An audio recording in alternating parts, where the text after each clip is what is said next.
Assalamualaikum dan salam sejahtera murid-murid. Apa khabar murid-murid sekalian? Cikgu harap murid-murid dalam keadaan sihat dan sejahtera. Baiklah, pada hari ini kita akan meneruskan pembelajaran kita dalam tajuk kemahiran proses sains, mengukur dan menggunakan nombor. Baiklah, murid-murid, pada tahun ini murid-murid mempelajari 6 kemahiran proses sains. Kita telah mempelajari 2 kemahiran proses sains, iaitu memerhati dan mengelas pada kelas yang lepas, dan hari ini kita pergi ke kemahiran proses sains yang ketiga. Baiklah murid-murid, apakah maksud mengukur dan menggunakan nombor? Mengukur dan menggunakan nombor merupakan kemahiran membuat pemerhatian menggunakan nombor dan alat berunit piawai. Perhatikan situasi di bawah ini. Okey, kita lihat apakah situasi di bawah ini, iaitu dialog antara 2 orang murid dengan seorang cikgu. Kalau kita lihat gambar di belakang ini ialah gambar di padang yang melibatkan hari sukan sekolah. Okey, baiklah, kita ikuti dulu apakah dialog yang disampaikan. Cikgu, macam mana nak ukur masa larian? Bagaimanakah caranya? Kita boleh ukur menggunakan jam randik digital. Ya murid-murid, begitulah dialog antara 2 orang murid dengan seorang cikgu di padang sekolah. 2 orang murid tersebut, dia bertanyakan kepada guru tentang cara untuk mengukur masa larian. Dan cikgu telah memberitahu bahawa masa larian boleh diukur menggunakan jam randik digital. Tahukah murid apakah itu jam randik digital? Okey, baiklah, cikgu perkenalkan dulu apakah jam randik. Jam randik sebenarnya terbahagi kepada 2, iaitu ada jam randik analog. Ini rupa jam randik analog dan jam randik digital. Tadi cikgu tu cakap boleh mengukur masa larian menggunakan jam randik digital. Kenapa cikgu tu tidak suruh menggunakan jam randik analog? Apa agak-agaknya? Ya, sebenarnya bila kita menggunakan jam randik digital, kita akan mendapat ukuran yang lebih tepat dan mudah. Sebab kita dapat lihat nombor saja. Berbanding ini kita kena tengok jarum-jarum ni. Okey, malahan kalau kita nak mengukur sesuatu masa, jam randik analog ini dia hanya boleh membuat ukuran sehingga 30 minit saja. Tengok kat sini 30 minit saja. Manakala jam randik digital ini boleh buat ukuran masa lebih lama lagi. Jadi sekarang ni kita menggunakan jam randik digital supaya mudah dan tepat. Okey, baiklah. Jadi macam mana kita nak menggunakan jam randik digital itu? Okey, baiklah. Langkah-langkah yang pertama ialah kat sini dia ada butang kiri dan kanan. Mula-mula kita tekan butang ini, dan dalam bulatan ini untuk set semula bacaan kepada sifar. Kalau dah digunakan tadi jam ini, jadi kena tekan dulu untuk set kepada sifar. Okey, bila dah set kepada sifar, apa langkah seterusnya? Okey, langkah kedua, tekan butang ini untuk mula mengambil bacaan. Ni butang di sebelah kanan. Tadi kita nak set kepada sifar pada butang di sebelah kiri, manakala kita set kita tekan untuk ambil bacaan pada butang di sebelah kanan. Kemudian langkah ketiga, kita tekan butang ini sekali lagi. Tekan sekali lagi butang di sebelah kanan untuk memberhentikan kiraan masa supaya bacaan boleh diambil. Jadi kita tekan kat sini untuk berhentikan masa, memberhentikan kiraan masa supaya kita dapat baca apakah masa yang ditunjukkan pada jam tersebut. Okey, berapakah bacaan masa pada jam randik digital ini? Agaknya berapa bacaan dia? Okey, tengok kat sini yang kat 2 ni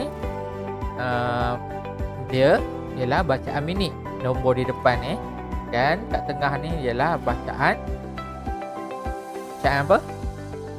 Saat. Dan kat bawah ni bacaan kat bawah tu ialah mili saat.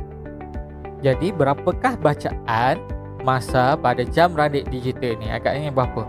Tengok sini, bacaan minit, bacaan saat. Okey. Baik, jadi bacaan masa pada jam randik ini ialah 3 minit 59.29 saat. Okey. Ni yang kat sini bacaan saat, yang nombor kecil ni perpuluhan 29 saat, ataupun kita boleh buat dalam bentuk lain 3 minit 59 saat 29 milisaat. Itu contoh yang lain lah.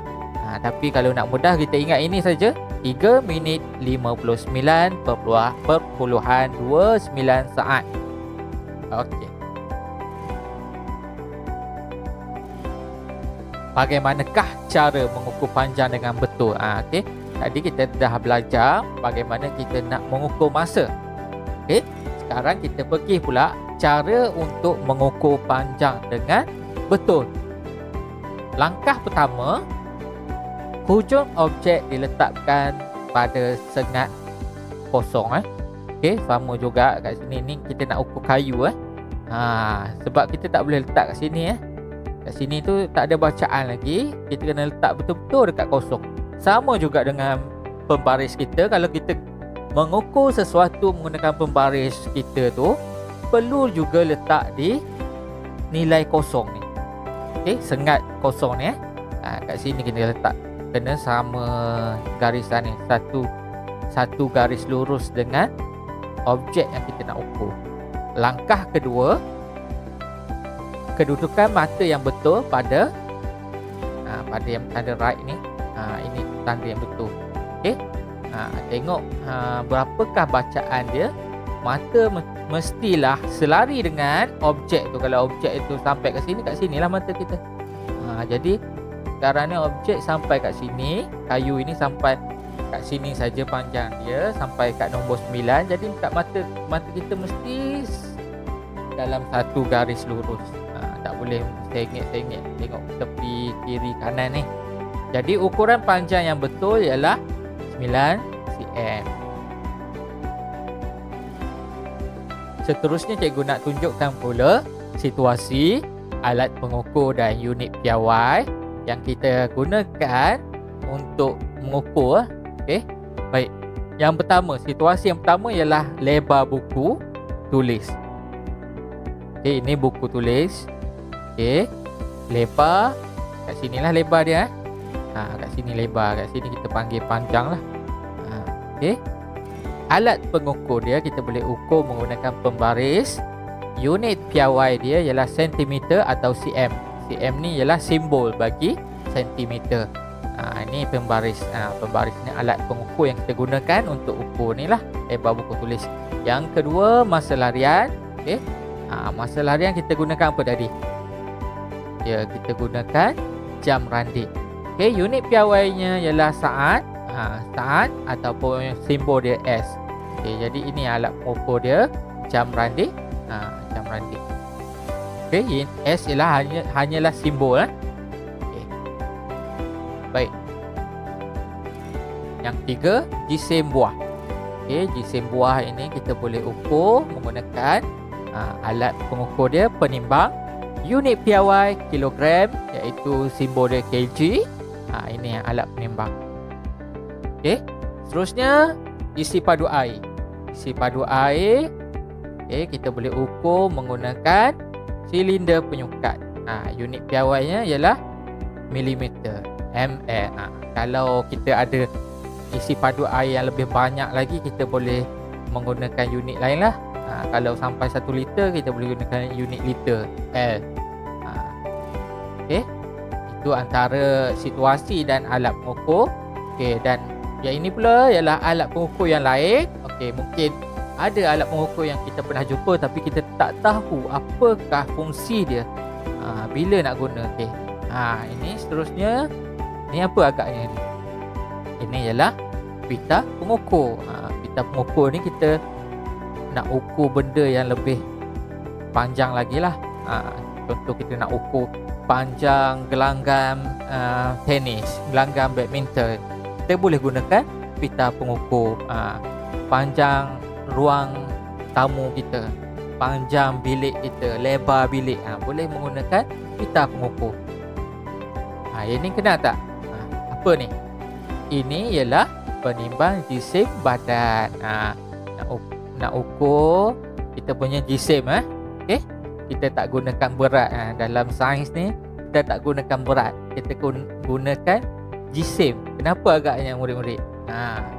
Jisim unit dia tadi kita dah belajar tadi kilogram. Jadi berat tu kita guna dalam bahasa Melayu je saja.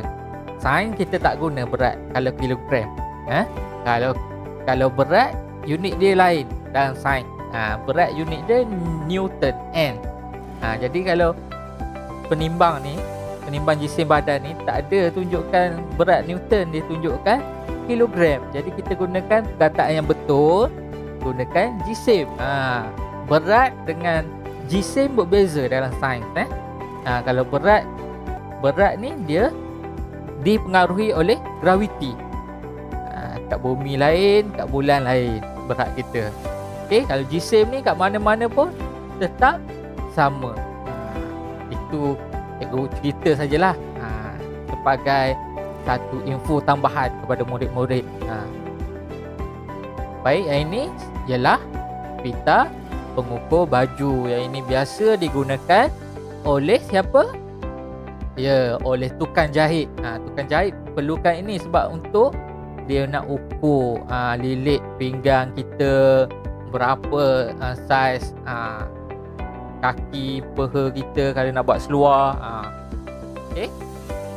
Ini untuk ukur lilit lah. Ukur lilit. Sebab apa? Dia mudah digunakan lah. Dia boleh ikut bentuk. Kalau yang ni tak boleh ikut bentuk, dia dah lurus je.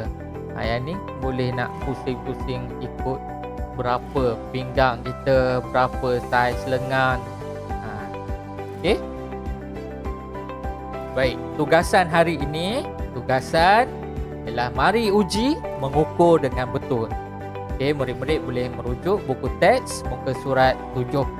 Okay, jadi cikgu nak murid-murid salin dan tulis di dalam buku tulis. Okay, salin ni semualah. Yang ni semua salin. Jadi apa perlu dibuat? Pertama, mari uji mengukur dengan betul alat dan bahan. Okay, kena ada jam randik digital, pensel, pembaris, kereta mainan, klip kertas dan guli. Okay, kalau murid-murid tak ada jam randik digital, boleh gunakan handphone. Kat handphone kita tu ada stopwatch. Stopwatch tu jam randik lah. Okay, langkah-langkah. Yang pertama, ukur panjang pensel dan klip kertas menggunakan alat pengukur yang sesuai dengan teknik yang betul. Tengok tadi teknik apa, teknik mengukur yang betul tadi macam mana. Tengok balik apa yang cikgu ajar tadi. Ukur panjang pensel dan klip kertas. Yang pertama, panjang pensel dan klip kertas. Cari pensel dan klip kertas. Okey, ukur, tuliskan alat dan unit dia. Yang kedua, tolak kereta mainan di atas lantai dan ukur masa pergerakannya sehingga berhenti. Cari satu kereta mainan untuk ditolak. Kalau tak ada, boleh pinjam dulu dengan jiran. Okay, yang ketiga, golekkan guli di atas lantai dan ukur masa pergerakannya sehingga berhenti. Cari satu guli dan ukur masa. Yang keempat, rekodkan bacaan langkah 1 hingga 3 dengan unit yang betul dalam jadual A. Ni jadual A, murid-murid lukis jadual ni dan tulis semua ini dan tulis jawapan dia.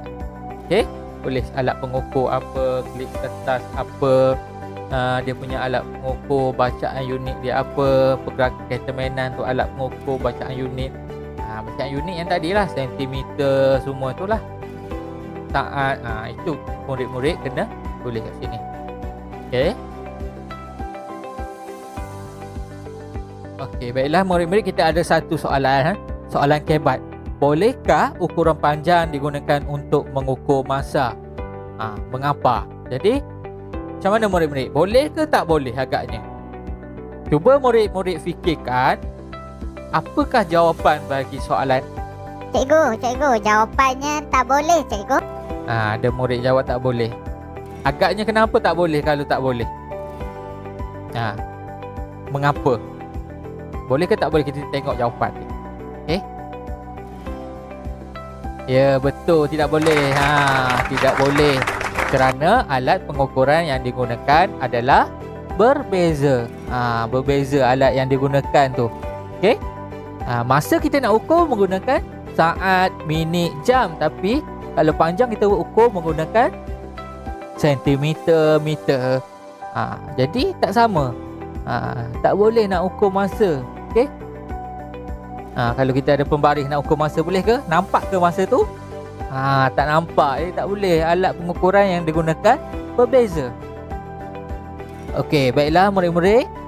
Jom kita uji kefahaman anda. Okey? Cikgu dah sediakan kuis kat bawah tu. Murid-murid klik pautan pada bahagian komen di bawah. Cikgu ada komen kat bawah link ni. Okey, kat bawah ada link. Dan murid-murid cuba kuis tersebut. Okey? Semoga murid-murid dapat menjawab soalan kuis yang telah disediakan.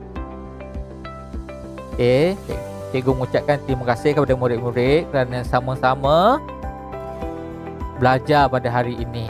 Okey, murid-murid yang telah selesai menonton, sila komen nama, kelas dan nama sekolah anda di bawah. Sekian saja, terima kasih. Bye. Jika telah selesai menonton, sila komen nama dan kelas anda di bawah.